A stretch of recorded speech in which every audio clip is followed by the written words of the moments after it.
लिखी कविता जो कि भारत माता है। सबसे पहले इनके द्वारा लिखी कविता से पहले हम पहले ये जानेंगे कि हिंदी साहित्य को कितने कालखंडों में विभाजित किया गया, इन्हें डिवाइड किया गया। सबसे पहले हम वो जानेंगे कि उसी से रिलेटेड ये आपका कविता है, ठीक उसी से जुड़ा है। तो हम हिंदी साहित्य को पहले प्रारंभिक काल में 3 कालखंडों में बांटे थे। कौन कौन बताएगा? और कोई?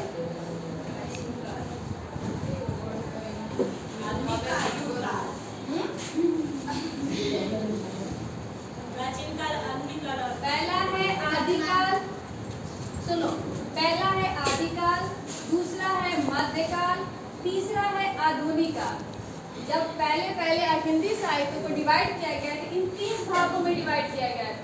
फिर जैसे जैसे इस युग के जो साहित्यकार है, जो विद्वान है, वो जैसे जैसे अपनी लेखनी में आगे बढ़ते गए, कुछ लिखते गए ना, तो इसको देखे कि इसमें कुछ और पार्टीशन होनी चाहिए, कुछ और डिवाइड होना चाहिए। तो आदिकाल को आदिकाल रहने दिया गया, मध्यकाल को फिर 2 भागों में बांटा गया, यानी कि एक हो गया आपका भक्ति काल, दूसरा हो गया आपका रीति काल, और चौथा आपका ज्यों का त्यों रहा आधुनिक काल।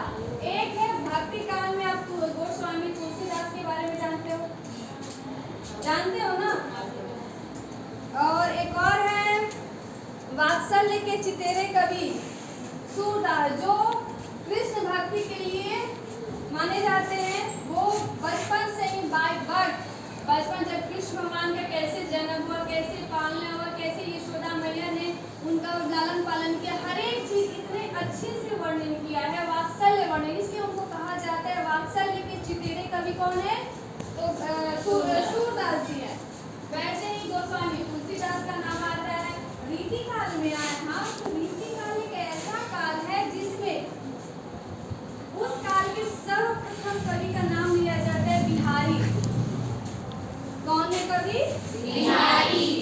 जैसे कि वो ज्यादा कुछ नहीं लिखते, छोटे छोटे कम शब्दों में बहुत बड़ी बात कह देना, जैसे कि अनेक शब्दों के एक शब्द। तो वैसे ही उनके शब्द बहुत छोटे होते थे, लेकिन बहुत बड़ी बात को कह दिया करते। जैसे कहते हैं कि उनके द्वारा एक लिखित दोहा है, सच सही है कि देखन में छोटन लगे घाव करे गंभीर।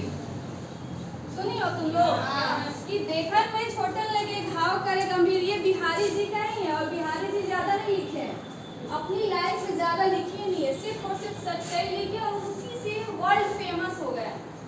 उनका नाम कौन नहीं जानता है? तुम लोग क्या, तुम्हारे जो दादा दादी है ना, वो लोग जानते होंगे, उनके द्वारा लिखित दोहे पढ़ते हैं। कभी दादा दादी के पास बैठ कर पढ़ना, पूछना तो बताएंगे, इतनी वो फेमस है आपकी बिहारी जी। और ये जो बिहारी जो है रीति काल में बहुत सारे कवि, जैसे घनानंद गोदा, देवदास, बहुत सारे कवि हैं। रीति काल एक ऐसा काल है जिसमें मनोरंजन काल किया गया था। वो एक ऐसा काल है बाबू, उसमें स्त्रियों का नक्सिक वर्णन किया गया है। नक्सिक यानी नाखून से लेकर नीचे से लेकर ऊपर तक ऐसा रचना करना कि सामने कोई स्त्री नहीं है, उस कवि के सामने कोई लड़की या औरत नहीं खड़ी है, लेकिन शब्दों से ऐसा जाल करना, ऐसा व्याख्या करना कि लगता है कि सामने लड़की साक्षात खड़ी है। ऐसा वर्णन इसमें सिर्फ और सिर्फ पुरुषों का कहीं चित्र नहीं है। इस काल में रीति काल के जो भी कवि हुए कोई भी नहीं है इसमें। तो जो घनानंद के हम बारे में बताएंगे बाबू, आप लोग ग्रेजुएशन में जाओ, इतनी चीज इसमें पढ़ने के लिए लायक है ना कि क्या ही बोले। किसी में कोई बॉन्डिंग ही नहीं है।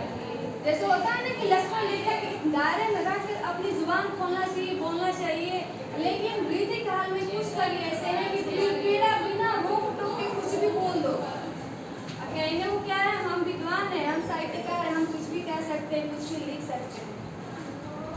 तो कुछ कवियों का नाम बहुत इसमें बदनाम भी है, कुछ भी लिख देना, लेकिन इसमें बहुत कुछ सीखने लायक भी है, आध्यात्मिक गुण भी है। इसमें वेद पुराण सबका अध्ययन किया जाता है। जैसे जैसे आपकी क्लास आगे जाएगी, आप में वेद पुराण भी शामिल हो जाएगा आपके सिलेबस में। अभी तो बस गोधली भाग 2 है जी, गोधली भाग 2 है, वर्णिका, बस इतना ही में आपका सब्जेक्ट सीमित हो गया है।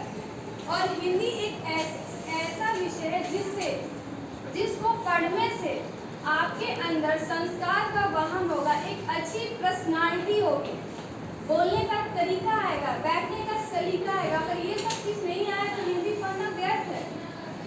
आप किसी से बात कर रहे हो, बड़ों से कैसे बात करना है, छोटों से कैसे बात करना है, ये सभी आपका नॉलेज हिंदी बताती है। और हिंदी एक ऐसा है, हिंदी साहित्य समाज का दर्पण होता है, यानी कि समाज में, आपके घर में, आपके आजू बाजू जो होता है वही चीज जो साहित्यकार होते हैं वो लिख देते हैं। जैसे मैं हो गई, अगर हम आजू बाजू नहीं किसी के साथ अनहोनी हो रही, कुछ भी हो रहा है, उसमें मैं कुछ लिख दी, यानी कि जो हो रहा है मैं वो लिख दे रही हूँ, यानी कि आपके अवेयरनेस के लिए हो रहा है कि आप आगे वो चीज न दोहराओ। जैसे मैंने कल वो चैप्टर एंड किया था दही वाली, उससे क्या बहुत चीज सीखो ना आप लोग। अंडरस्टैंडिंग नहीं थी, छोटी छोटी बात पे झगड़ना, अशिक्षा का स्तर था, थोड़ी थोड़ी उन सब से हम लोग को अवेयरनेस होना है कि हम नहीं करेंगे। अगर हमारे सामने ये चीज दिख रहा है तो उसको भी हम रोक लगाएंगे। तो जब हम रोक ही नहीं लगाएंगे तो हमको पढ़ने में कोई फायदा नहीं है, नहीं फायदा ना। पढ़े लिखे अनपढ़ हो जाओगे आप लोग, पढ़े लिखे अनपढ़ होना है नहीं ना।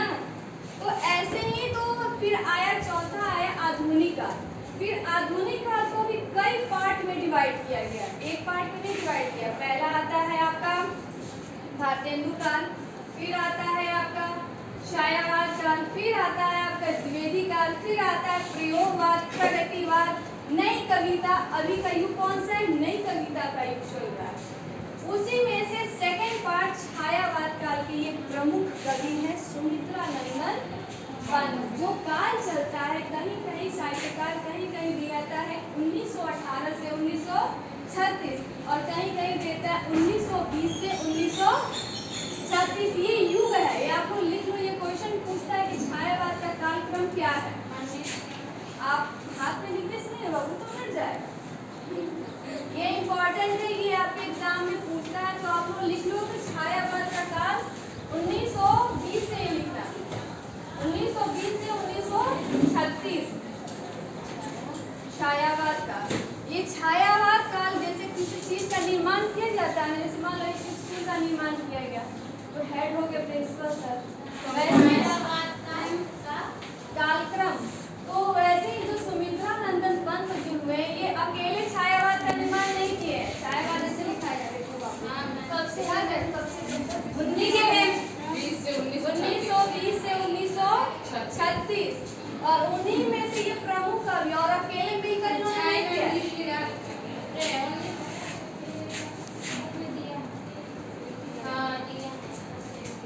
छायावाद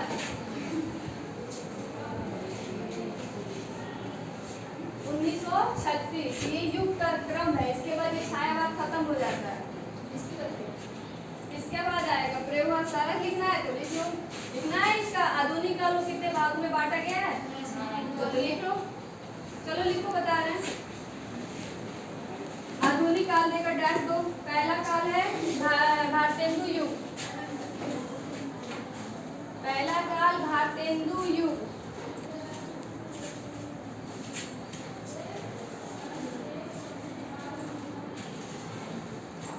इसका कालक्रम में 1850 से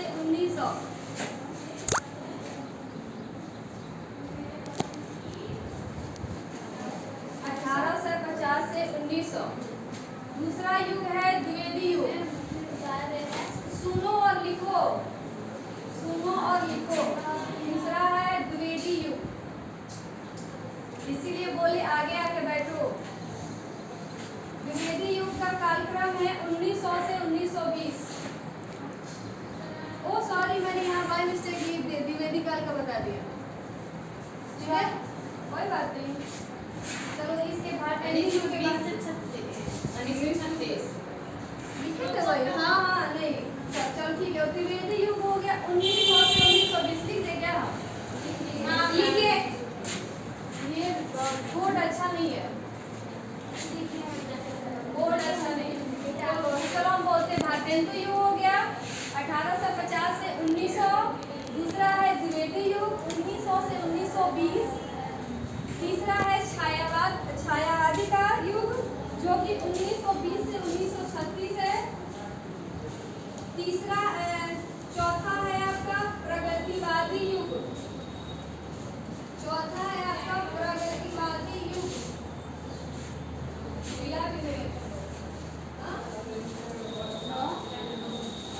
लिखो प्रगतिवादी युग 1936 से 1943। हो गया, आगे बढ़े। फिर उसके बाद है प्रयोगवादी युग।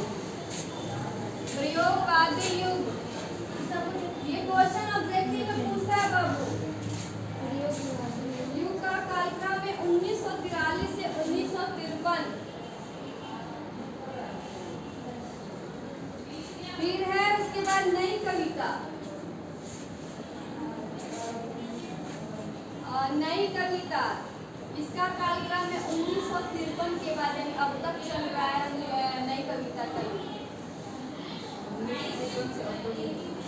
1953 के बाद यानी अब तक वो चल रहा है। ठीक है, तो ये जो आगे वाला बोलेगी और मध्य का इन दोनों को बताइए। हाँ, वो अभी जरूरी नहीं है, इतना जरूरी है हम अभी आगे क्लास में चला दें। तो इम्पोर्टेंट है आगे बढ़ते हैं।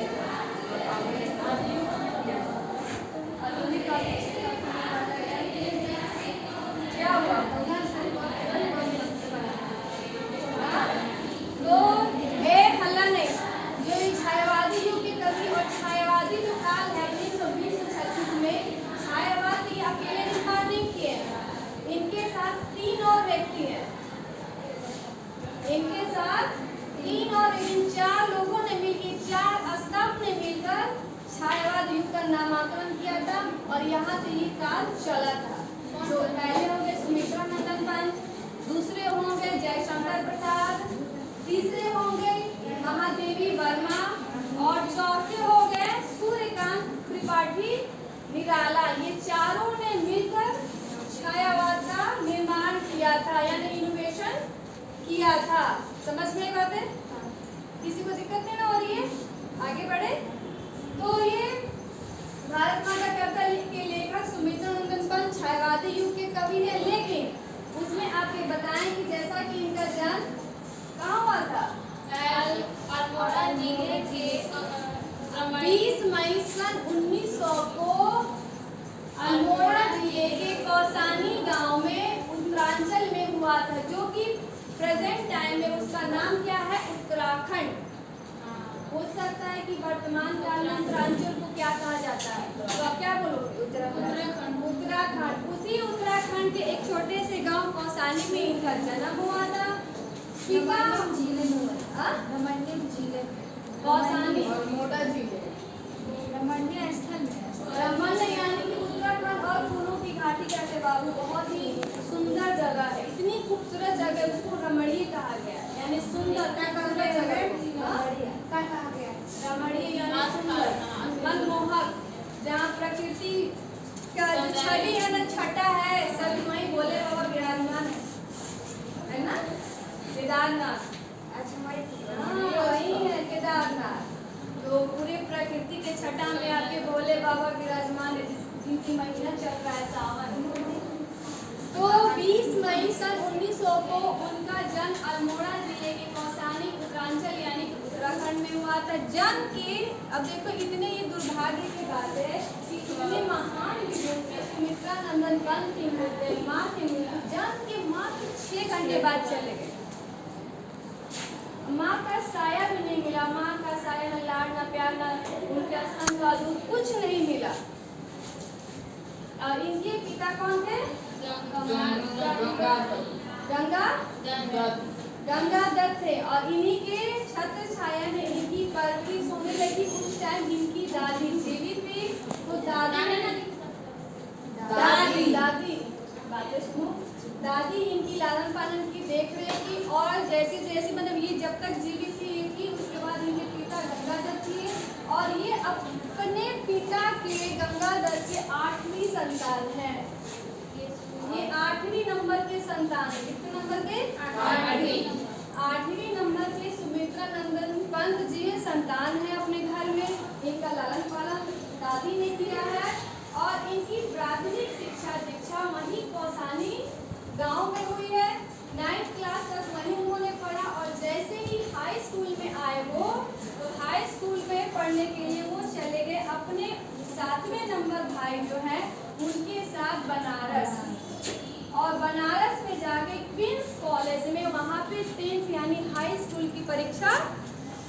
पास की, वहीं पे चले गए। समझ में आ रही है बातें? हाँ, भेजे के ऊपर से नहीं ना जा रही है किसी को, बता देना भेजे के ऊपर से जा रही है, वहीं पे स्टॉप कर देंगे। बात समझ में आनी चाहिए। कहाँ चले गए? बनारस चले गए हाई स्कूल, जैसे आप हो ना हाई स्कूल, तो वो अपने उत्तराखंड से आ गए बनारस अपने भाई के साथ, और वहीं पे ट्विंस कॉलेज में हाई स्कूल की पढ़ाई प्रारंभ की, और वहीं पे उन्होंने पढ़ा। वहीं से उनका स्टूडेंट लाइफ शुरू होता है असल मायने में। तो अलग फिर जैसे 10th किया, और आप बता दें कि सन 1900 में उनका जन्म हुआ था, और सन 1911 लगभग 11 या 15 के बीच में वो बनारस जा चुके थे।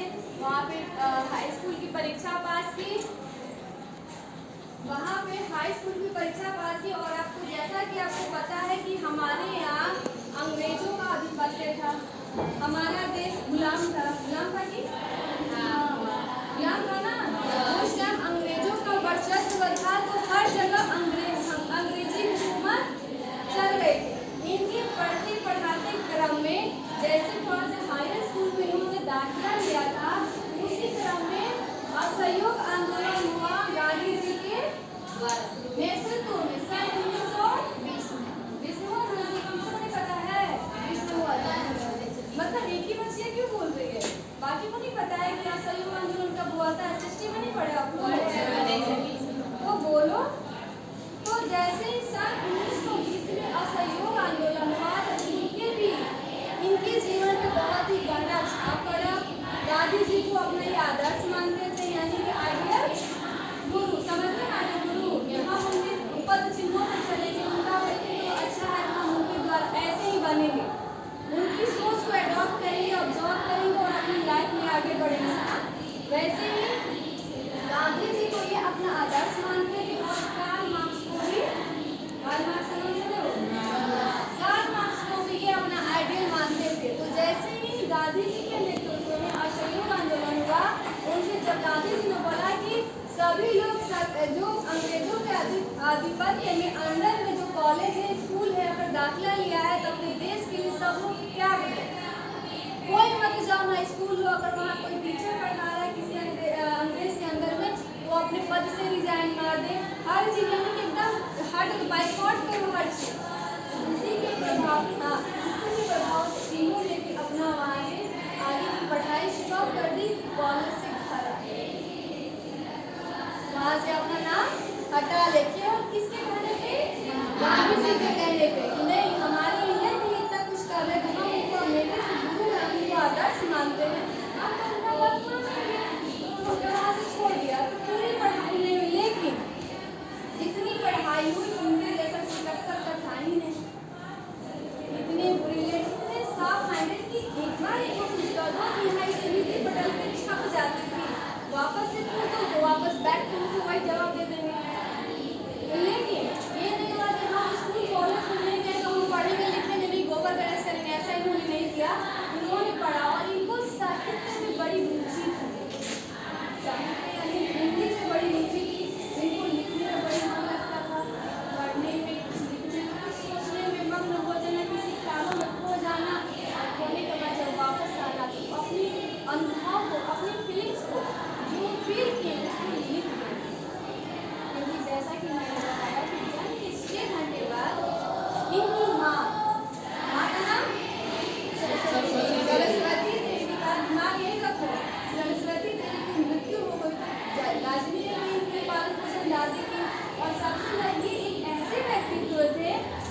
हो क्या? यही क्लास में रहो, क्लास में इनके पास रहो। सुमित्रा नंदन की जीवनी हम पढ़ा रहे हैं, जानना है उनके बारे में। नहीं जाना होगा एग्जाम में क्या लिखोगे? हम ही दे दिए। अगर मेरा अंडर पड़ता है कि इनकी बायोग्राफी लिखो, कैसे व्यक्तित्व थे, इनका नेचर जान लो कि इनका जो नेचर जो होता है, जो प्रवृत्ति होता है, वो छायावादी था।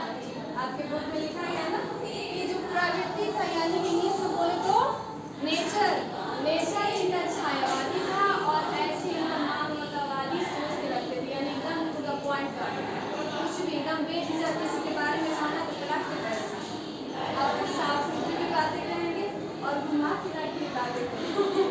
कोई नहीं समझ पाएगा इनको, समझने के लिए दिमाग को स्थिर रखना होगा। तो इनके द्वारा इन्होंने अपने साहित्य जगत में अपनी ख्याति बहुत जन जन तक पहुंचाई। कौन से विद्वान ने सुमित्रा नंदन पंत को नहीं? अरे सुमित्रा नंदन पंत क्या है? एक तो महान कलाकार है, महान नेता, इनको हम सशक्त नमन करते हैं।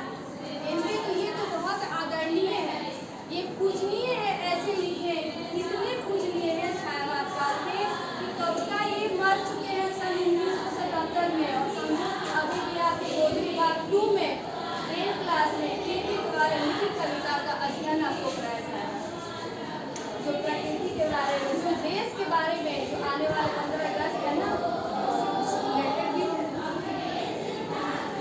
कि हमारे देश में पहले भारत माता कैसी थी, हमारे भारत की भूमि कैसी थी और अभी कैसी हो गई, उसके बारे में उन्होंने जिक्र किया। क्या हो गया? लय मत करो, क्योंकि हमको लय लाने में टाइम लगेगा, घंटी बज जाएगा, बजेगा। यहाँ तक दिक्कत तो हो रही है बाबू, इसी को प्रॉब्लम आगे बढ़े। तो सुमित्रा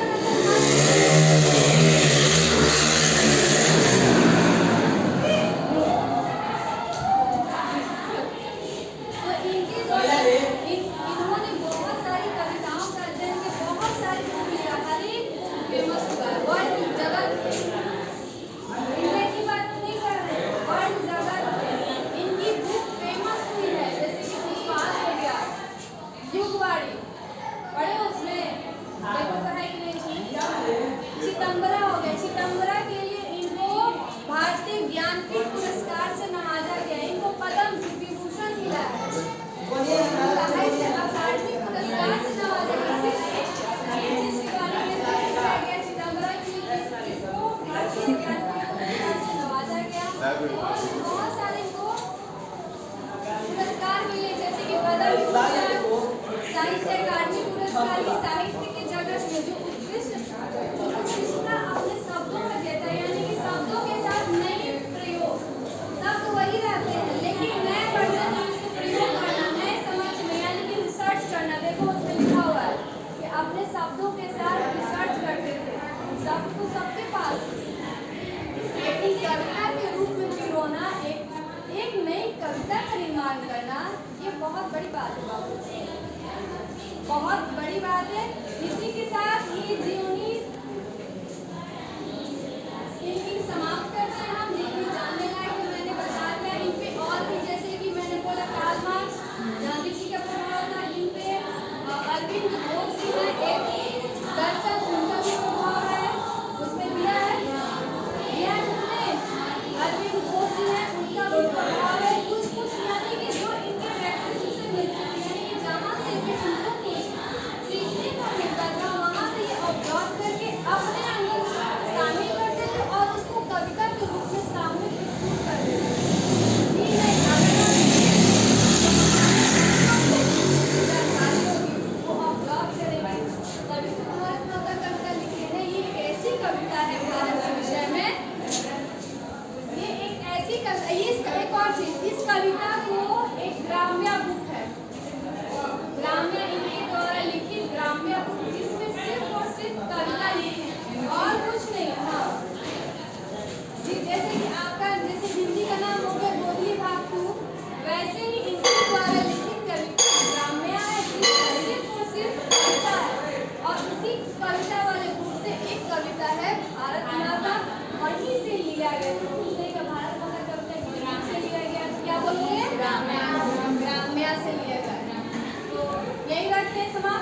कविता